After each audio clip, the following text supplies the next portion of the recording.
Hello everyone, I'm back to do another Power Rangers review, and today I thought I'd do another Power Rangers Dino Thunder Morpher review, and today I might as well review my final, as of right now, Morpher from Dino Thunder. It is the Brachio Morpher, as used by Dr. Tommy Oliver, aka the greatest ranger to ever live.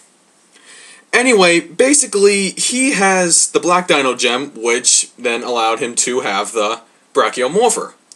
His own special, I guess you could say, ability is for him to be invisible, which is what we first see in, what was it, episode 5, I think? I think it was episode 5, I'm not sure, either 5, 6, or whatever. It was somewhere around, like, the first half of the series, alright? Let's just put it that way. So anyway, he becomes a Power Ranger at, I guess, what, 30 years old? So he has the power of invisibility, he has his own Morpher, he has his own powers, he has his own sword, yada yada yada. He has his own Zord, which he uses to basically summon out the other Zords. And to me, it kind of feels like, and this is just a side note, it just feels like the Brachio Zord was kind of, like the Titanus of this series. It just carried the Zords around, it actually never really, like, battled a lot, it was just there to hold the Zords, although Titanus wasn't actually, like a storage container Zord, he was just, well, you people know what I mean. But anyway, let's just talk about the Morpher itself. The Morpher, as you can see, is, shaped almost like the way that the Turbo Morphers back in Power Rangers Turbo were. Because as you can see, there's a little slot here, and he got their key, like that, and I'll just get to that in a minute. But anyway, it kind of feels symbolic, is that, Tommy, of all Rangers, gets to be the Black Dino Thunder Ranger, and he gets this fancy Morpher with the key, because it kind of symbolizes his like, final, like, main, like, Saban series, which would be Turbo, and Turbo used the key, and, Tommy was the leader, originally, until TJ came along, yada yada yada. You people all know what I mean. And just as far as this toy goes, it still looks like it's fresh out of the box, except there's only like a few little paint smudges like around here and here. Like little tiny black chippings in the paint, but really it really isn't even that noticeable as far as I'm concerned. And everything on this thing is just flawless in every way. Nothing can ever go wrong with this thing. And like all Morphers, we get the on switch, and then you activate the key just by pulling on this little button down here. You pull down and the key comes up.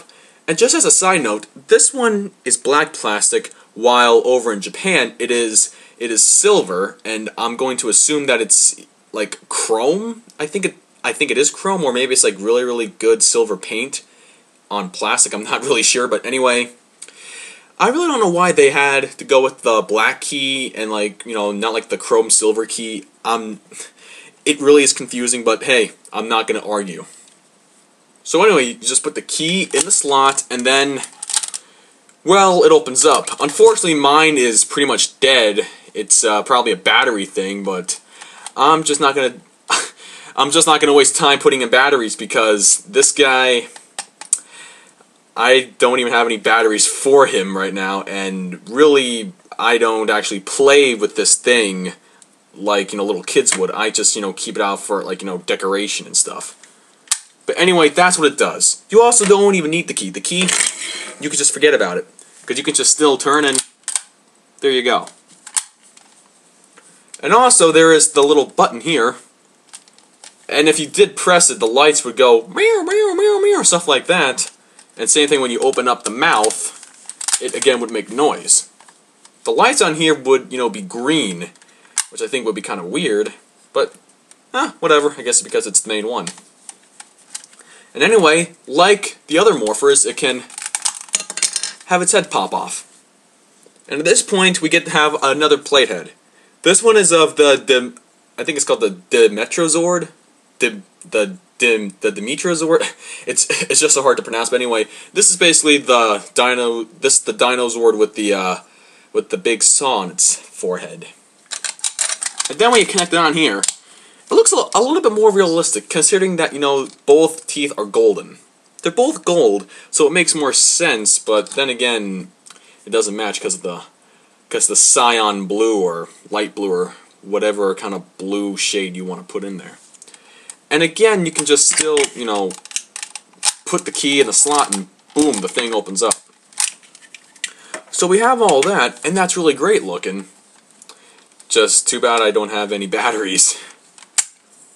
And of course, it's also compatible with this morpher as well. That's right, you can even use the regular 3-Ranger morpher for the Brachio Morpher as well. Looks a little weird when you have the Tyranno teeth just mixing in with the gold and silver, gemma, whatever. And again, you can still open it as much as you can, and I really wish mine would just like operate the way it would, but yeah, it's just not worth it. But anyway, you can do this with like anything. And in fact, that's what made Tommy's Morpher so unique. He could call upon any Zord he wanted. The other Rangers, they just couldn't do it. You know, Connor, Ethan, Kira, Trent, as far as I've seen, they could never summon their own, like, you know, arsenal of Zords. They only could summon their own Zords, and that's about it. I think Trent could only summon the, I think he could only summon his regular Drago Zord and the Stegazord. But I don't think he could, like, really call out anything else. At least I don't think he did. If he did, someone just let me know, and I will be sure to check out that episode if time permits. So you have all the basic things here, and then of course when we get to the Terrazord, this one looks almost kind of like the Drago Morpher, doesn't it? At least a little bit. Come on, sure it does. It looks almost realistic. Come on, it does. Don't lie to me, it does. So, looking back on this here Morpher, I definitely say that this is worth it for any Power Ranger collector who just likes to collect the Morphers, or possibly just likes to collect anything from Dino Thunder in general. You definitely should pick him up. He is a fine addition to my collection, although I don't have him yet up on my shelf, because my shelf is usually more reserved for, you know, figures and Megazords and all stuff like that. So there you go, people. Anyway, folks, that's it for this review. I hope you guys had a great day. I know I haven't been making lots of videos lately, but that's because I've been working on like, you know, other things offline, such as, you know, college and, you know, projects and stuff like that, etc., etc., etc., etc. But hey, don't worry, guys. You will be sure to get at least one video per month, so don't be filling up my inbox with, when's your next video? I'll get to it monthly, alright? So anyway, guys, that's it. Have a great day. I'll see you around, so take care.